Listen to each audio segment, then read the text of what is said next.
Rolling sound, quiet. When I was growing up, it seemed like everybody had a godfather. Mine just happened to be a motion picture director with the first name of Jack. We'll be right back.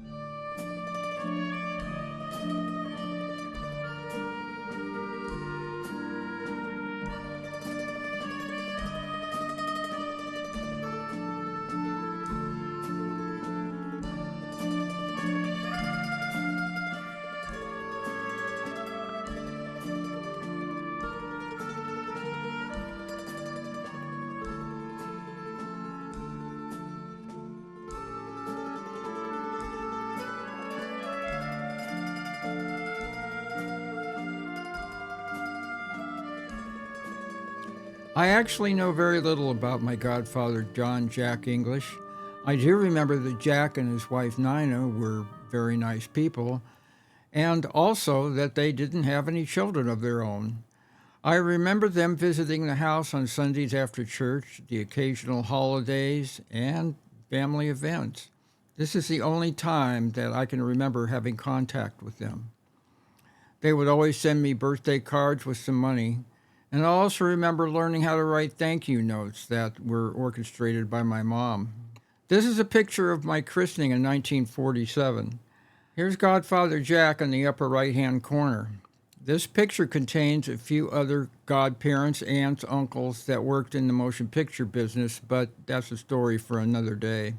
Godfather Jack was a motion picture director like my dad, and now that I'm older, I've set out to find more about my godfather, the person, and the director. Delving into various family picture albums was a start, followed by looking into Wikipedia, IMBD, also help from William Whitney aficionado Angel Gutierrez and his photo ID skills. Really big help was an interview with Jack's nephew, the only living relative of John Jack English, Brian Greenwood. It is my hope that this video will uncover and document the life of John Wilkinson English, better known as Jack, and his contribution to the golden age of Hollywood, westerns, and serials that we still enjoy today, remembering when we were kids in the 1930s, 40s, and 50s. To start our journey, let's turn eyes to the front gate of Republic Studios and see if we can find Mr. Cleag-Eye Bestboy, who knows a little about a lot of everything Republic. Mr. Bestboy, are you there? Yep, I'm here. Can you tell me about my godfather, Jack English? I sure can. John Wilkinson English, birth date June 25th, 1903, and passed October 11th, 1969, often credited as John W. English or Jack English, was a British-born American film director and editor, renowned for his significant contributions to the film serial genre during the 1930s and 1940s. He is best remembered for co-directing numerous influential serials for Republic Pictures alongside William Whitney, including Zorro's Fighting Legion and Drums of Fu Manchu. Born in Cumberland, United Kingdom, English moved to Canada at an early age. He began his career in the film industry as an editor before transitioning to directing in 1935 with Republic Pictures. English's partnership with William Whitney was pivotal in shaping the film serial format. Their collaborative approach involved alternating directorial duties. Whitney focused on action sequences, while English concentrated on character development and narrative elements. This method resulted in a series of 17 consecutive serials that elevated the genre's quality and reputation. Following changes in Republic Pictures management, English shifted his focus to directing B-Western feature films, notably working with stars like Gene Autry. In the 1950s and 1960s, he expanded into television, directing episodes for series such as My Friend Flicka, Lassie, The Gene Autry Show, Annie Oakley, State Trooper, Johnny Midnight, and The Roy Rogers Show. John English's work significantly influenced the development of action-adventure storytelling in both film and television.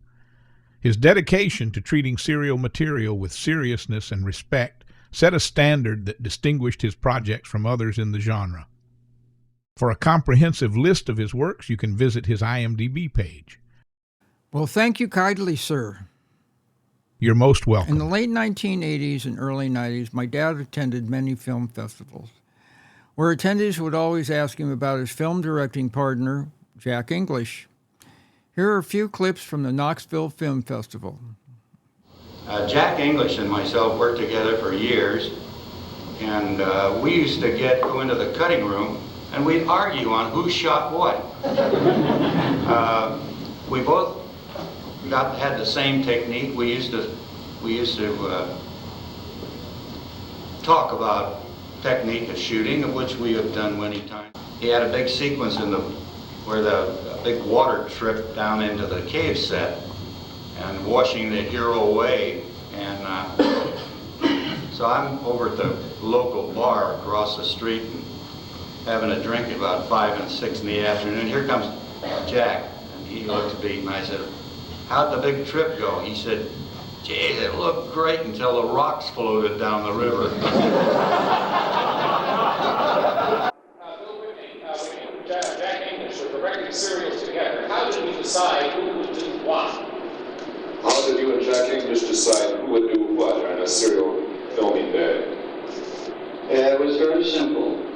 They would look at the board and it would say fire sequence. They weren't going to give Jack the fire sequence because he almost burned the studio down once. So then they looked back on the schedule like that and see who'd start, and then you just shot it from then on. And that's the truth. Jack, I said to Jack the next day, I said, "Jack, what happened?" He said, "I don't know." He said, "You know, I got so fascinated with the fire that I wouldn't say cut it."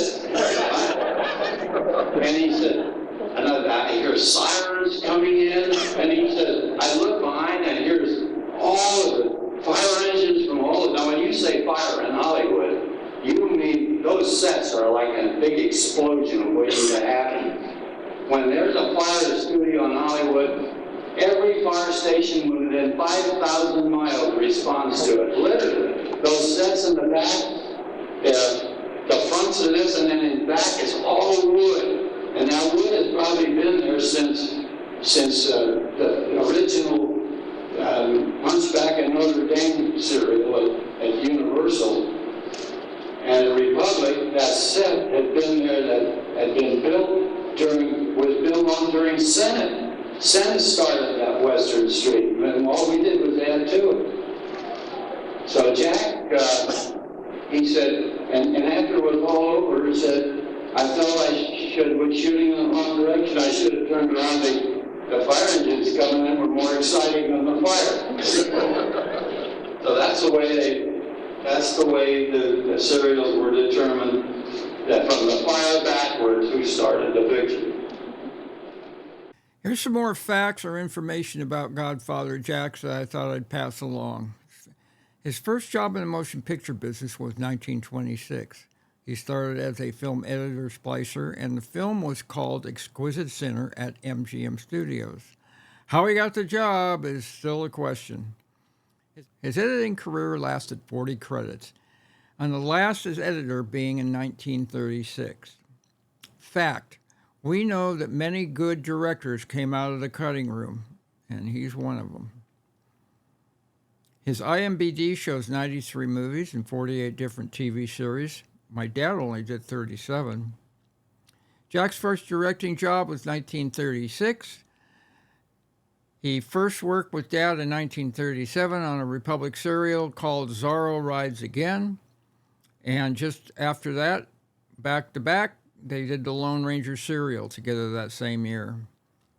The final directing collaboration between Jack and William Whitney was on a serial called Dick Tracy vs. Crime, Inc. in 1941. The lead in the serial was their good friend Ralph Burr that had the lead role of Dick Tracy. Just a little side note, Ralph Bird was married to actress Virginia Carroll, who was my godmother. Even though Jack and Dad didn't work together after that, they seemed to cross paths a lot, as they seemed to work on many of the same TV shows together, just not at the same time. A few years back, and I think it was through Facebook, a person named Brian Greenwood responded to a picture I posted. I loaded up about Jack. I'm Jack's nephew, he says. Sure enough, our online relationship began. When I decided to do this episode about Jack, I asked Brian if he would like to come along and talk about his Uncle Jack. So here is our conversation. You know, talking about your Uncle Jack, he gets very little credit for the old serials and stuff. My dad seems to get all the credit. And we know very little about Jack. And I have to be honest with you, you know, I younger, a little bit younger than you are, remember him as being very much a gentleman, but I don't remember too much about him. And I know you and I have had a discussion, and I wanted to get that recorded because you're the only one, I believe, alive right now that has obviously knows your Uncle Jack English. Yep, And I so, am the best. My sister, my older sister, and my younger brother have passed away. oh gosh, well, hey, I'm almost I'm it. I'm almost the last one standing here, I'll tell you. So I understand what's that like. But you know, as I do this vlog that I'm doing, the old Clapperboard, going back and telling my history and how I grew up in the motion picture business and yada yada yada. Jack really comes to mind, and you came to mind because of you being the only one that knew him. And I have a lot of people out there that ask me about Jack English, director Jack English. And I'm wondering if you could tell us how you grew up, and did you go on the set with him? What kind of a gentleman was he like? I'm going to let you talk. Go for it. Okay, Jack was and his brother Harold were born in Western England, and they moved to Hamilton, Ontario, Canada, when they were both very young. Harold and Jack neither one had any children. Jack's mother was Florence, and Jack's father died not too long after they came to Canada. I can't remember what he died from, but it was, like pneumonia or scarlet fever or one of those kinds of things. And so he passed away. Later, my grandma, his mother, Florence, married James Osborne. This is all still in Hamilton. And they had James Osborne and my grandmother had two children. One was my mother, Elizabeth, who also went by the name of Beth, and Jimmy. Jimmy was the young one. And so there were the two children, and Jack, they all had the same mother, but a different father. So my mother basically, I guess, would be a half sister. Jimmy died on his 21st birthday. He was on his way to work in Hamilton, and he walked into this factory, and it exploded and killed him. And my dad had to go. This is after my mother and my dad were married, and he had to go identify him, and all what left was basically a leather jacket. So Jimmy used to play hockey, and my dad played semi-pro hockey, and Jimmy had a bad temper apparently, and my dad kept trying to work with him so he wouldn't spend so much time in the penalty box. But my middle name is James, and I was named after my Uncle Jimmy. What about Jack?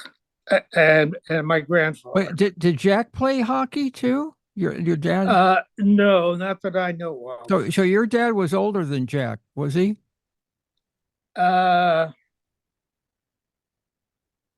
No, he was. I would say he was younger. The reason I say that silly, I'm trying to keep this in order. Uncle Jack left Hamilton.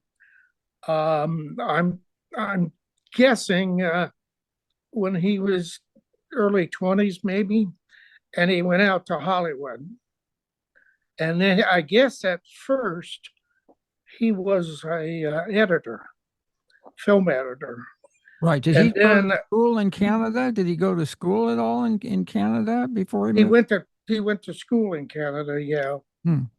So he left Canada when he was, I'm guessing, probably early 20s, very early 20s.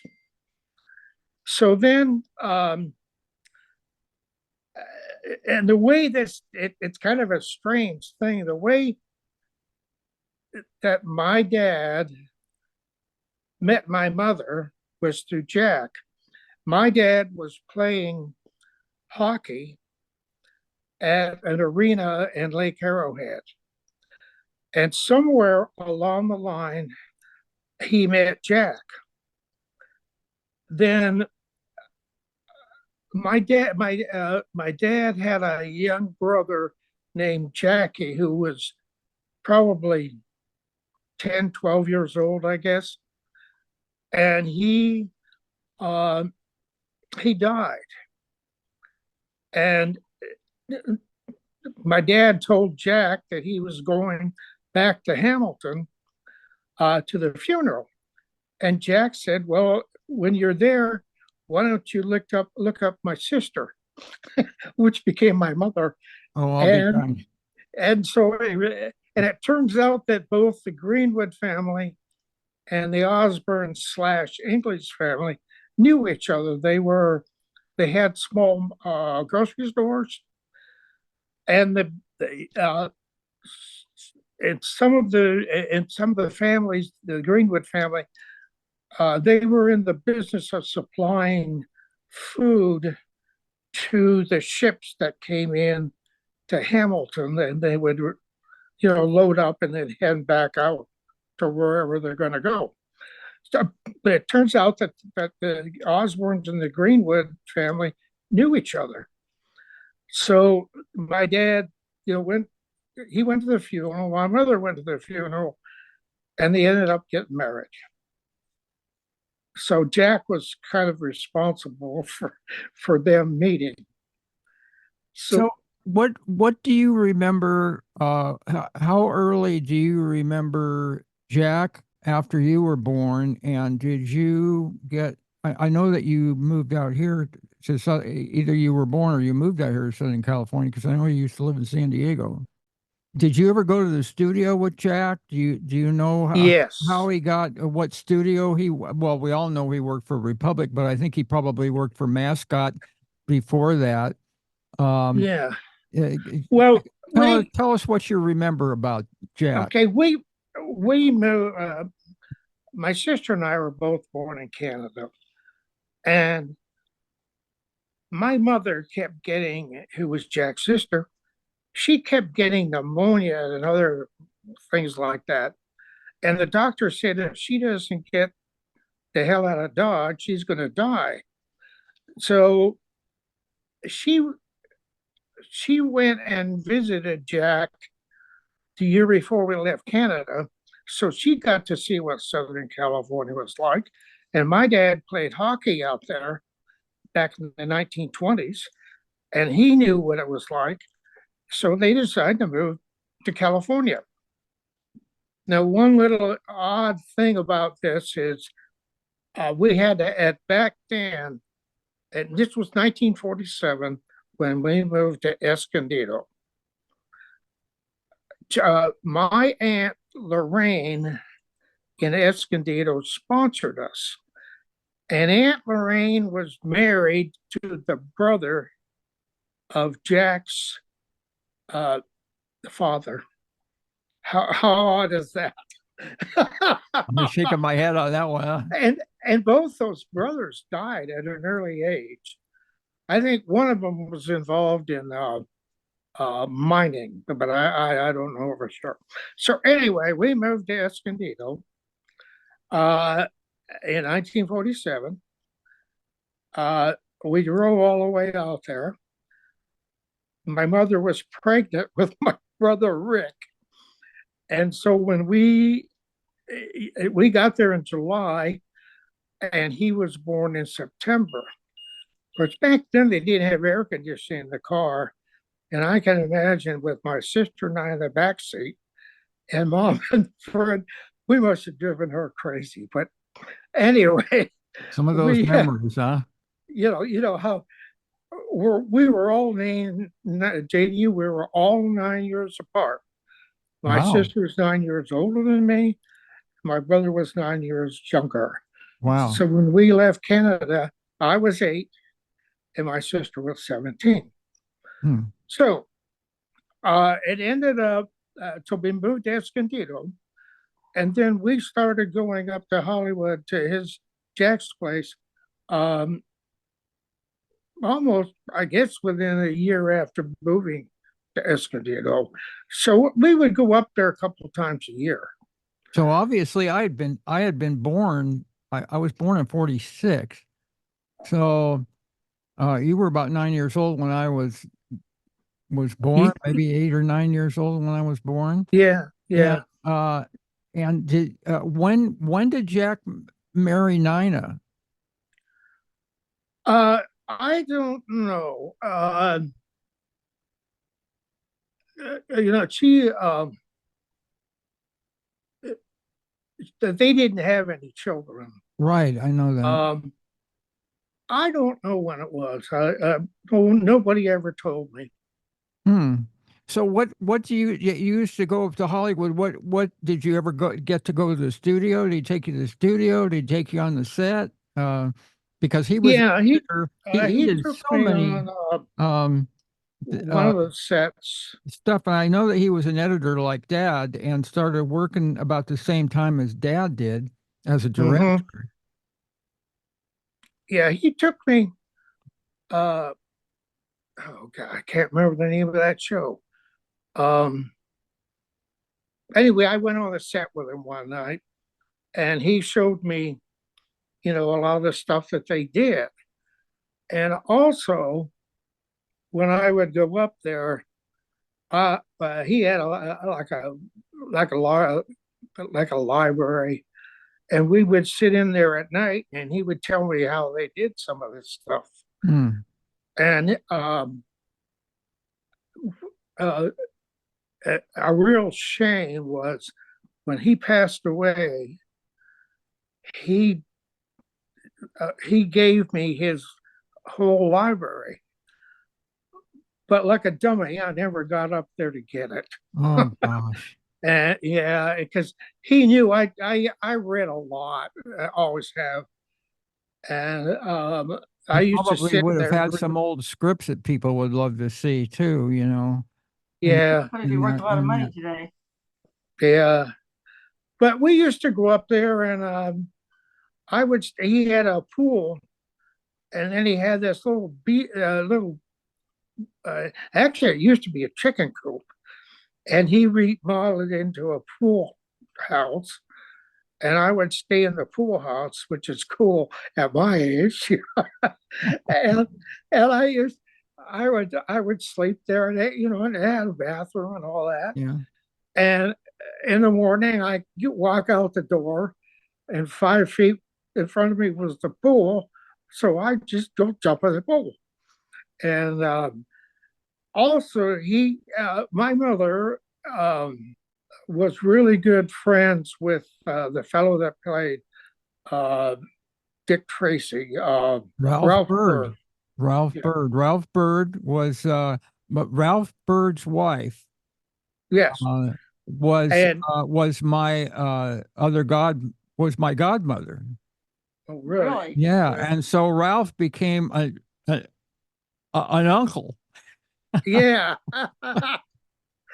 Well, his their daughter used to come over because she was around my age, and we would play together. There, go swimming in the pool, and the interesting thing is that Jack had a badminton court, and he used to play badminton on that court with Ralph Burke.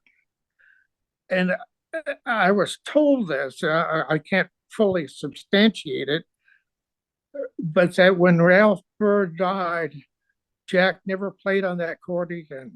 Hmm. And his daughter and I used to play on it a lot. That was Carol Bird, who is now Yeah, Carol Evangeline. And I don't, something I've lost contact with her. I don't even know if she's still alive. yeah.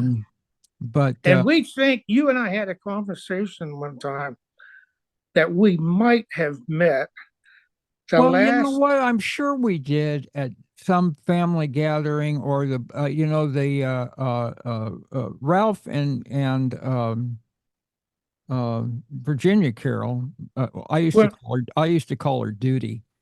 Where that came from, I don't know. But they had a pool and lived on the south what south side of Ventura Boulevard up there, kind of the hills, because they had a hell of a driveway that people used to get accidents on. It was one of those curvy little one lane roads that you could eat with some neighbors up there. Anyway, they had a pool up there, and that's where I learned to swim. My dad just threw me in the pool and said, "Here, swim." But um, but I've got some old pictures of them up there, and I bet you that you had been up there at one time. You're talking about swimming. Uh, uh, I'll bet you I met you up there. But there again, I was really young then. well, we thought maybe that we met. It was the last time I saw uh, the daughter, and my mother went with me, was to the Del Mar Fairgrounds. Oh yeah, and she was in a horse show. yeah. We went to so many horse shows. Yeah, and you thought that you might have been there. Well, I And probably was, because I yeah, went to every flippin', especially Del Mar, uh, because it was fairly close, and they used to, I take my BB gun and go out in those. Of course, the fields aren't there anymore, but I used to go out in the fields and shoot at rabbits. Of course, I never hit one, but Dad would take the BB gun along and shoot out there. But I went to every flippin' horse show, so I'll bet you we did meet out there. I would have been a young teenager. Yeah, well, you're Carol's age, and Carol used to babysit me, and Really. there's a whole nother story there, but and later on, I called her my foster sister because she was, Dad took care of her after Ralph died, and we had they were her horses, although Dad owned the horses, but I mean, she rode them and jumped them, and we went to horse shows every weekend. So Mhm. I do remember that. Where are you located in California? Say again? Where do you live in California? Well, right now I live in Coronado, Yeah. Nice. and where Dad went to high school. My wife won't mind me telling you, but my first wife went to Coronado High School, Wow. and they lived right across from the high school. And at the back of their property was the track for the track team for Coronado High. Hmm. And I ran track for Escondido High, and I ran on that track Oh, I'll be darned. when I was, the Well, junior. it's interesting that they lived by the high school, because Dad lived down there too. My grandma Whitney had a place near the Hotel Del, And I'm not.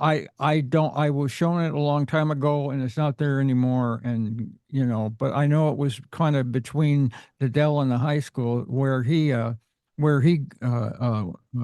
lived when he was in Coronado.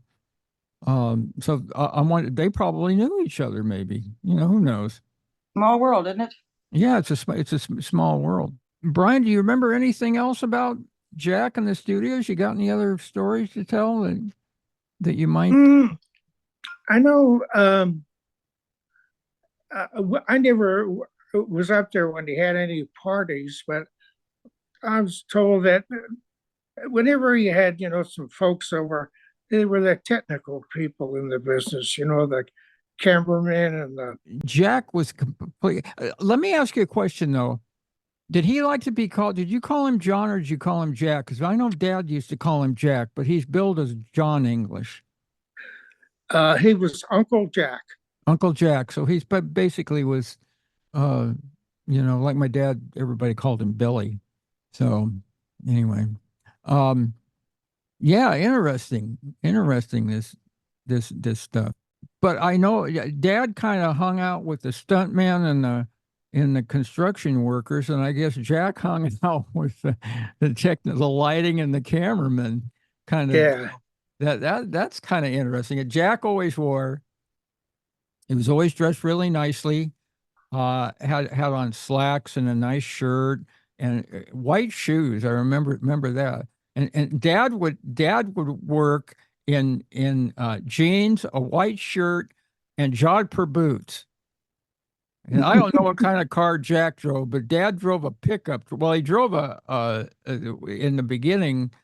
He had an old coupe, and then we had old Woody type station wagon when I grew up. But then he bought a pickup truck, so that was Dad. And I think I just remember the name of that set where he took me, the Kit Carson series. Yeah, he took me to that set. It was after work. Yeah. Well, that's when I visited school. Until I started working, I used to go after Mom would take me after school. I know that they, I looked up the IMBD trying to figure out when Jack worked with Dad last, and it looks like he worked last with him in 1943 on the drums of Fu Manchu, and then Dad went into the service. He went in the Marine Corps. And they didn't work again together ever, but they were really good friends. And I remember Jack coming over to the house with Nina, and Nina boy, I'll tell you, she was something else. She used to give me a hug to where when she used to come over, I'd turn around and run the other way because she just wanted to hug me and hold me and kiss me. And like, oh my God. They got a cute little dog. Yeah, I'm trying to remember their dog. I don't think they ever brought it over, but I kind of remember them having a dog. Why I remember that, I don't know, because I can't remember anything. But Jack used to he would always send me something for my birthday. A card. He was a good godfather, but basically, I'd only see him on very special occasions, Gift asked for my mother came back from visiting Jack, and he bought me a cowboy outfit. And I had that on I was the head of the neighborhood. Is that right? But he also, and they disappeared. But he had pictures from Roy Rogers and Dale Evans, and they autographed it to the little Canuck. And then he also gave me a picture. It was a colored pencil drawing of the Lone Ranger. I'd like to see those if you ever. They disappeared. They disappeared? Your little brother got them. Yeah, when I went in the Army, my little brother got into my stuff and sold it all. Isn't that a shame? I know there's so much memorabilia now. You have these carvings that you do, and I actually Yes. used one, an animated one. And are you still doing that? Yeah. Yeah, because I don't know whether, Carolyn, could you pull one of those from the mantle? I'll show you one. I have 3 on the mantle. This is something fantastic that, I wish I could do that. I wish Can my I hands make were this picture bigger? steady enough to do that. And I'm actually If going to I hit the flash some pictures here. Okay. When I put this together I'm going to try. I think they're on your. I've won almost web, 125 ribbons wow. and most are first place and some second. This is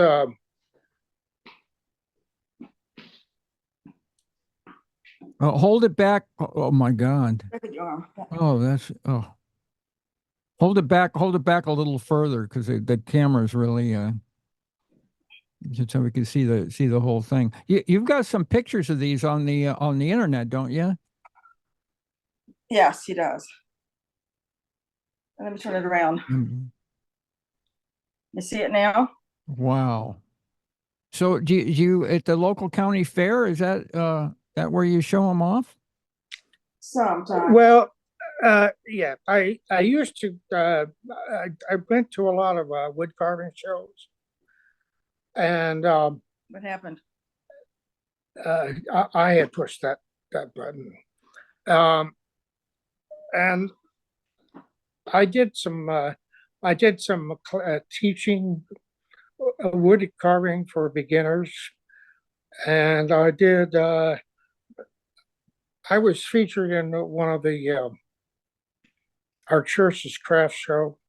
Wow. As a local artist, and one of my carvings, I won the best of show at the Mountain State Fair here in Asheville, which is the second largest state fair in North Carolina. Wow. And it was cowboys. Yeah.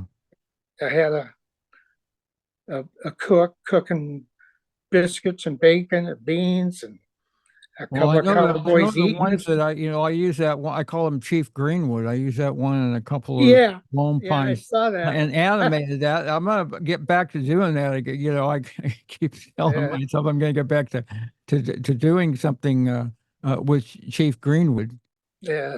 Find time. I'm working on a Civil War figure now. Oh wow! So your hands still must be pretty steady to where you can do this carving. It's not arthritis. I'm kind of fading. Yeah, well, we all are. So yeah. Yeah. Yeah. It's starting to be more difficult for me to do the eyes and the noses, and the mouth. But I'm still able to do it, but it's not as easy as it used to be. Well, listen, we're running out of time here, and I want to thank you very much for. My thanks to Brian and his lovely wife, Carolyn, for dealing with the never-ending tech challenges a video call has to offer for us older folks. Before I conclude this episode, here is some trivia. And for you Republic Picture fans, again, those pictures that flash before your eyes during the episode with names and places. Courtesy of historian Angel Gutierrez and my mom writing on the back of those family scrapbook pictures. I thought my dad had done a lot of episodes of various serials, but I think Jack beats him in that category. Here are a few. State Trooper, Rod Cameron, 20 episodes. Lassie, 23 episodes. Midnight Johnny, that's Johnny Midnight. And whoever watched Johnny Midnight, I don't know. 29 episodes. Zane Grain Theater, 26 episodes. My Friend Flicka, 14 episodes. Studio 57, 11 episodes. The Pepsi Cola Playhouse, 16 episodes. And here's the one that really stands out for me, and one of my favorite shows, The Adventures of Kid Carson. He did 50 episodes.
This still photograph is from the set of Dick Tracy's G-Men, a 1939 Republic serial. Front row, William Nobles, Lee Lukather, Grip, Phyllis Eiley, John English, William Whitney, Sid Troy, stand-in, John Ward, first aid. Middle row, Ralph Bird, Mac D'Agostino, unit manager, Bob Walker, clerk, Earl Crane, senior sound, Doc Joust, assistant director, Thomas Carr, dialogue, Robert Carson, Ted Towie, wardrobe, Ted Pearson, M. Hershey, props, Monty Stedman, camera, Fred Stahl, sound. Back row, Ed Monfort, general assistant, Nelson Mathias, grip, George DeNorman, Louis Germanprez, assistant director, Edgar Lyons, operator, R.G. Springsteen, script, Charles Hanger, gaffer, Sid Swaney Jr., assistant gaffer, and Bud Buster. This cast and crew information was provided by Republic Serials historian facial recognition specialist, Angel Gutierrez.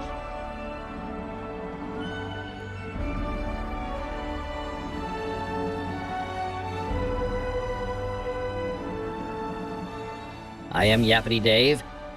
I'm Pixel, a dog. I'm Cleguy Best Boy. And I'm J.D. Whitney. Thanks for watching. Hope to see you again right here on the old Clapperboard.